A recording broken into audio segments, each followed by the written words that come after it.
তো good morning everyone, আমি Asima daily blogging চ্যানেলে আবার একটি নতুন ভিডিওতে এনে আপনাদের সকলকে আবার একবার স্বাগত।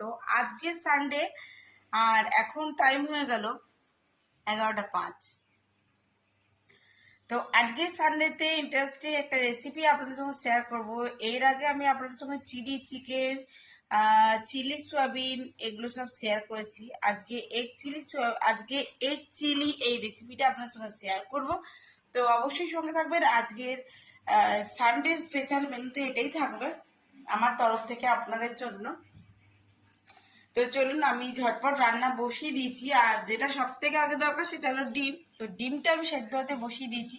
যেহেতু ওই প্রসেসটা দেখাবার কিছু নেই, তার জন্য আপনার সঙ্গে এখন আমি ইন্ট্রোটা করে দিলাম।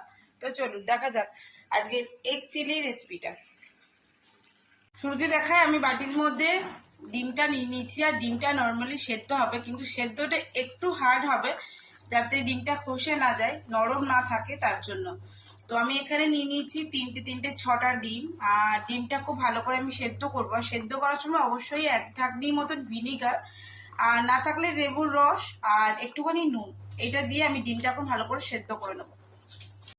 তো আজকে হয়ে গেল 12ই মে। আর আজকে হয়ে গেল মাদার্স ডে। তো পৃথিবীর সকল মাদার্স ডে, সকল মাতৃত্বকে, সকল মাকে আমার অনেক প্রণাম, অনেক শ্রদ্ধা আর অনেক ভালোবাসা জানিয়ে সকলকে হ্যাপি মাদার্স ডে জানাই। আর সকল মা ভালো থাকুক, সুস্থ থাকুক, এই বলে আজকে আমি আমার ব্লগটা যে এখন থেকে শুরু করছি। অবশ্যই সঙ্গে থাকবেন, আজকে শুধুমাত্র একটা রেসিপি আমি আপনাদের সঙ্গে শেয়ার করব সানডেতে। তো চলুন দেখা যাক। এখানে ডিমটা সেদ্ধ হতে অনেকক্ষণ আগে দিয়ে দিয়েছি। এটা আমার মাদার্স ডে স্পেশাল আজকের জন্য। তো অবশ্যই সঙ্গে থাকবে। দেখায় অল্প কিছু জিনিস দিয়ে আমি আজকে যে রেসিপিটা তৈরি করবো। আর রেসিপিতে কি কি দিচ্ছি সেটা একবার দেখায়। এখানে দিয়েছি গ্রিন ক্যাপসিকাম, দিয়েছি কিছুটা পেঁয়াজ, দিয়েছি টমেটো, একটুখানি রসুন, আদা, কাঁচা লঙ্কা, আর অবশ্যই ডিমগুলোকে আমি ছাড়িয়ে নিয়েছি। আর এবার আমি এগুলোকে 4 টুকরো করে পিস করে নেবো লম্বা লম্বা করে। চলো দেখতে থাকো কিভাবে করছি প্রসেসটা। তো চলো দেখায়। এখানে প্লেন ভিনিগার আর নুন দিয়ে সেদ্ধ করে রাখা ডিমগুলো আছে, এগুলোকে আমি 4 ফালি করে পিস করে নেব।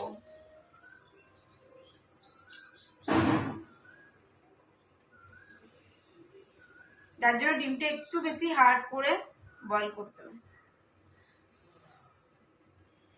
দেখো 2 পিস করেছি। এটাকে মাঝখান থেকে আর 1 পিস করব। দেখা যাচ্ছে? এইভাবে প্রতিটা আমি ডিমকে পিস পিস করে নেব। তো প্রতিটা ডিম আমি পিস করে নিই, তারপর আবার তোমাদেরকে দেখাচ্ছি। এইভাবেই করতে হবে প্রতিটা ডিমকে পিস।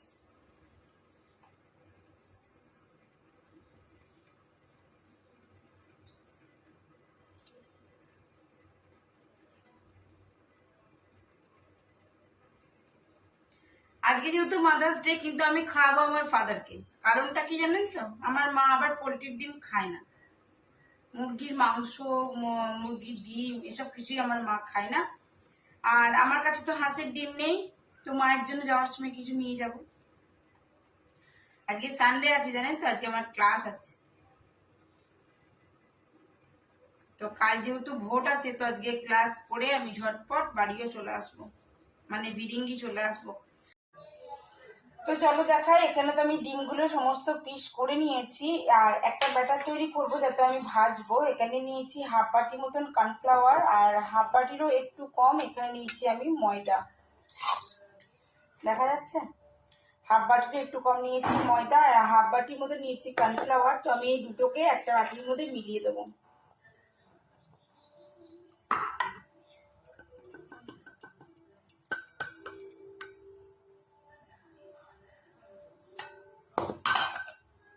এবার এর মধ্যে দেবো আমি একটুখানি নুন,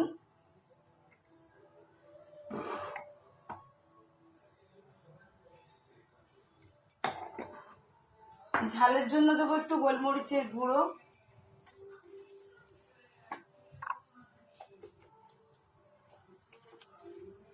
যে যেমন ঝালটা পছন্দ করবেন সেরকম দেবেন।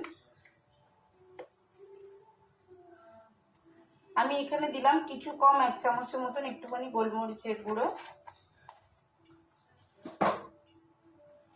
আমি দেবো একটু কাশ্মীরি রেড চিলি পাউডার, একটু।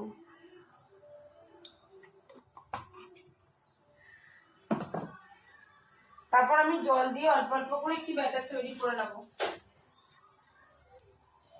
চলুন এটা আমি ভালো করে মিলিয়ে নিই। তো চলো দেখা, এখানে আমার ব্যাটারটা একেবারে রেডি হয়ে গেছে। আর ব্যাটারটা হবে কিছুটা ঠিক এরকম, ঠিক আছে। আমি কড়াইয়ে বসিয়ে দিয়েছি, কড়াইতে দিয়ে দিয়েছি রাইস অয়েল। আর আমি এখানে একটা একটা করে ডিম তুলে ব্যাটারের মধ্যে ডিপ করে আমি ওটা ফ্রাই করব।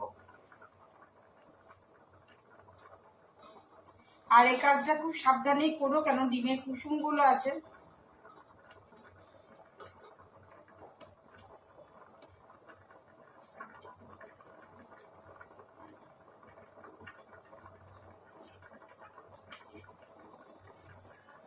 তোমার এদিকে তেল ভালো করে গরম হয়ে গেছে, আমি এখানে তেলের মধ্যে দিয়ে দেবো। তো একটা একটা করে প্রতিটা ডিম আমি এভাবে ভেজে নেবো।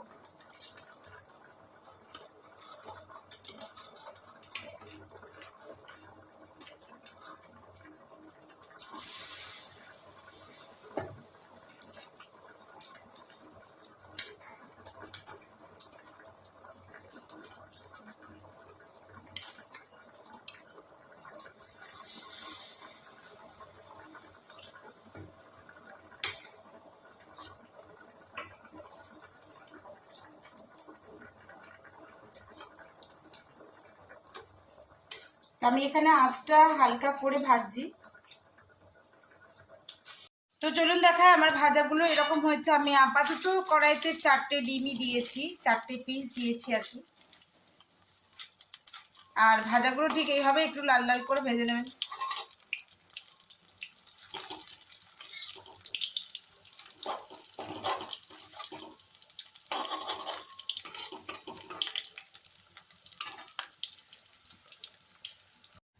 মোটামুটি আমার এতগুলো ভাজা হয়ে গেছে। এখানে আবারও আমি কড়াইতে দিয়ে দিচ্ছি ব্যাটারে চুবিয়ে ডিমগুলো ভাজতে।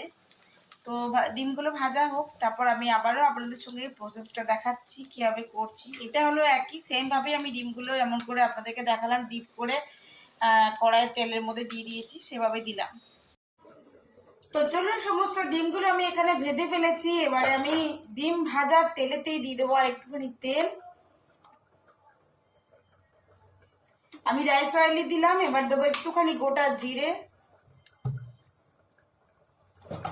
আপনারা ভালো না বাসলে স্কিপ করে যেতে পারেন। এইটুকু, এই কটা জিরে আমি দিলাম। এবার আমি ক্যাপসিকাম, পেঁয়াজ আর টমেটো যেটা কেটে রেখেছিলাম সেগুলো আমি এখানে একে একে দিয়ে দেবো। পেঁয়াজের দিকে করে দিই, তাহলে আপনাদের দেখতে সুবিধা হবে। এগুলো আমি খুব ভালো করে ভাজা ভাজা করে নেবো।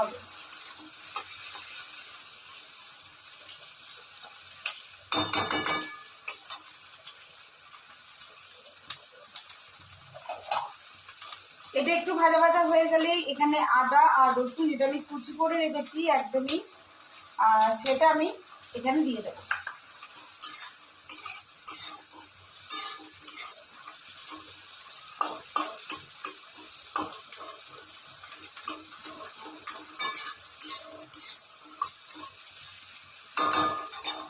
বাড়িতে রেসিপিটা অবশ্যই একবার ট্রাই করে দেখবেন, কেমন লাগছে অবশ্যই আমার কমেন্ট বক্সে এসে কমেন্ট করে জানাবেন। যদি ভালো লাগে তো অবশ্যই একটি লাইক, কমেন্ট, শেয়ার করে দেবেন। আর যদি আমার চ্যানেলে নতুন বন্ধু হয়ে থাকেন তো প্লিজ আমার। তো চলুন, আমার এটা ভাজা ভাজা হয়ে গেছে অনেক ভালোভাবে। আর এবার আমি আদা আর রসুনের যে কুচিটা, এটা আমি এবার দিয়ে দেবো।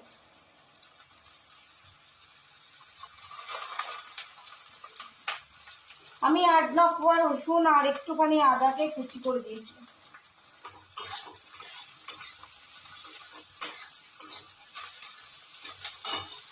তো চলুন ভাজাটা আপনাদের সঙ্গে একটুখানি দেখি। এই যে আমার এখানে ভাজা ভাজা হচ্ছে, ততক্ষণ আমি একটা সসের ব্যাটার তৈরি করে নিই। চলুন, এবারে এর মধ্যে দিয়ে দেবো আমি অল্পখানি পরিমাণের মতন নুন।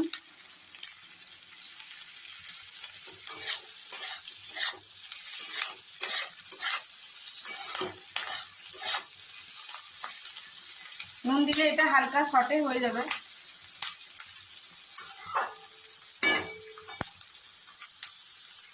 দেখো আমি এটা যেহেতু স্পাইসি করব, আমি এখানে 2 রকমের সস ইউজ করছি। এটা সেজওয়ান সস ইউজ করব, প্লাস টমেটো কেচাপ ইউজ করব, আর চিলি সস দেবো, আর দেবো একটু সয়া সস। তো চলুন ঝটপট করে ফেলি। তো আমি এখানে সেজওয়ান সসটা আগে নিলাম, প্রায় 1 চামচের মতন। এবার নেবো আমি, তো আমি এখানে দিয়ে দিয়েছি টমেটো কেচাপ আর সেজওয়ান সস, এই দুটোই দিয়েছি আপাতত। এবার আমি দেবো এখানে সয়া সস। সয়া সসটা দিচ্ছি আমি 1 চামচের মতন।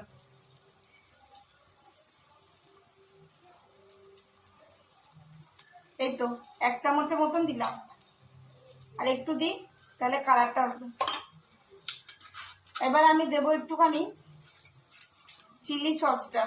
আপনারা চাইলে আমি এখানে যেহেতু গোলমরিচ একটুখানি ইউজ করেছি ফ্লেভারের জন্য, তো আমি এখন দেবো একটুখানি চিলি সস। সো চিলি সসটাও আমি 1/2 চামচের মতন দেবো।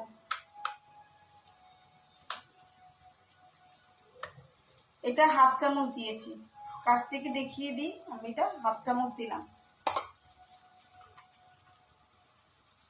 হালকা লিকুইডই করে, মানে একটু জল দিয়ে আমি এটা পাতলা করে গুলবো।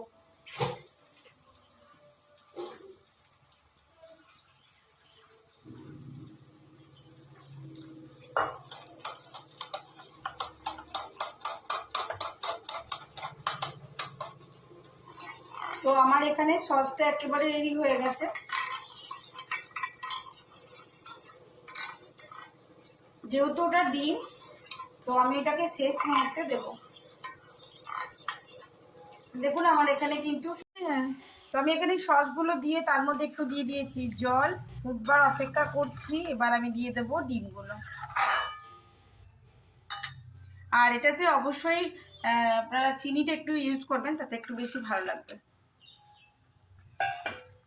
যে ডিমগুলো একটু গোটা গোটা আছে, মানে ভাঙা হয়নি আর কি, তো সেগুলো একটু হাতে করে করে ভেঙে দেবেন এই জন্য। তো অবশ্যই একবার দেখিয়ে দিই, আমি এখানে ডিমগুলো কিন্তু আমি দিয়ে দিয়েছি গ্রেভির মধ্যে। এবার দিয়ে দেবো হালকা একটু জল,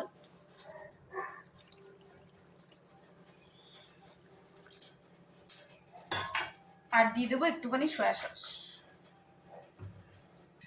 আপনারা চাইলে এটা স্কিপ করতে পারেন। আমার যেহেতু বাড়িতে সয়া সসটা ভালোবাসে ওরা খেতে, তো আমি সয়া সসটা আবারও দিলাম রিপিট। আর দেবো কয়েক দানা চিনি এবারে।